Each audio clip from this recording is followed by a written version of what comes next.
O Espírito das Leis, o mais importante livro de Montesquieu, publicado em 1748,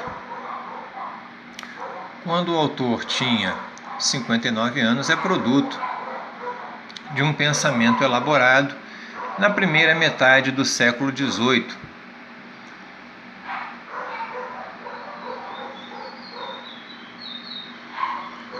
Obra de um pensador único na sua época, que considerava os problemas políticos em si mesmos, sem ideias preconcebidas sobre o espírito e a natureza.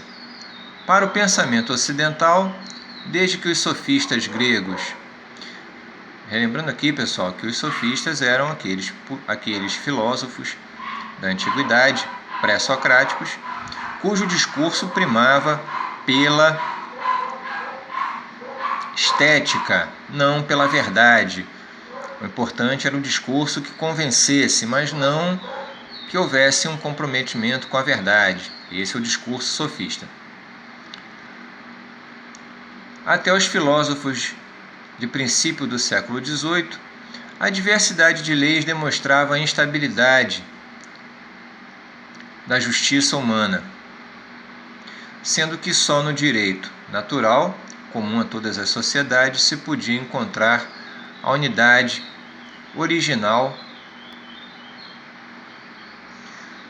do direito. Mas para Montesquieu o problema não se colocava, já que para ele a infinita diversidade de leis e costumes humanos não eram produto unicamente de suas fantasias.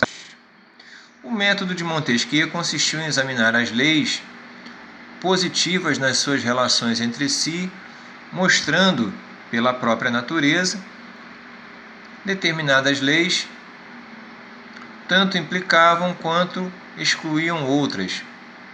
Havia, por isso, entre as leis positivas, relações naturais de exclusão e inclusão, dirigidas não pela arbitrariedade de um homem ou de uma assembleia, mas pela necessidade das coisas.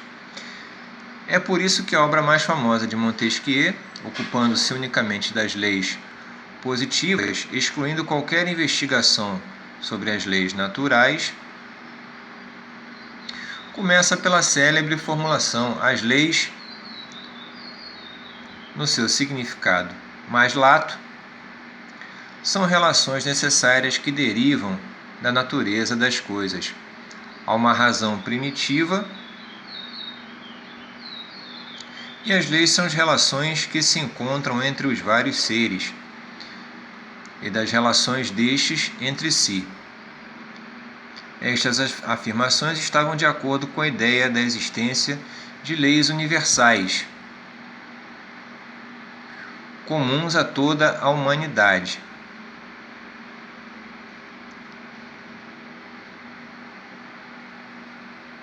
Defendidas pelos racionalistas, mas vão mais além, já que em Montesquieu existe um encadeamento entre elas, que faz com que determinada forma de governo implique uma legislação específica, assim como a variedade geográfica, a moral, o comércio, a religião acabam por modificar as leis. Mas para Montesquieu, a vida política de um país não é determinada por qualquer fatalidade, já que os homens são livres, enquanto seres inteligentes violam constantemente as leis que Deus estabeleceu.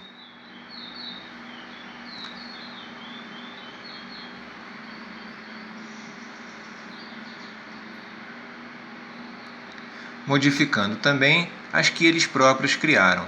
Nessa base, as relações que se estabelecem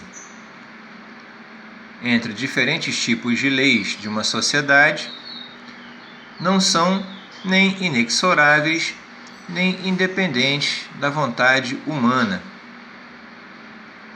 De fato, Montesquieu nunca afirmou que um fator geográfico, como o clima, determinasse a constituição das sociedades, mesmo que muitos dos seus leitores o tenham concluído.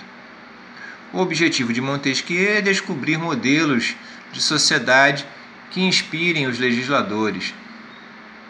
Sociedades são muitas vezes apresentadas como instrumentos mecânicos, uma comparação típica do século XVIII.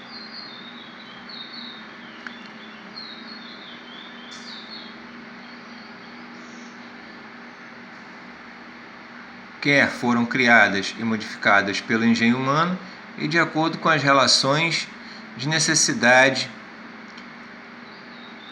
que foram sendo estabelecidas ao longo dos tempos. Modelos que, por terem um desenvolvimento temporal, podem ser analisados por meio da indução histórica e também da dedução que ilumine o caráter natural e a convivência dessas relações.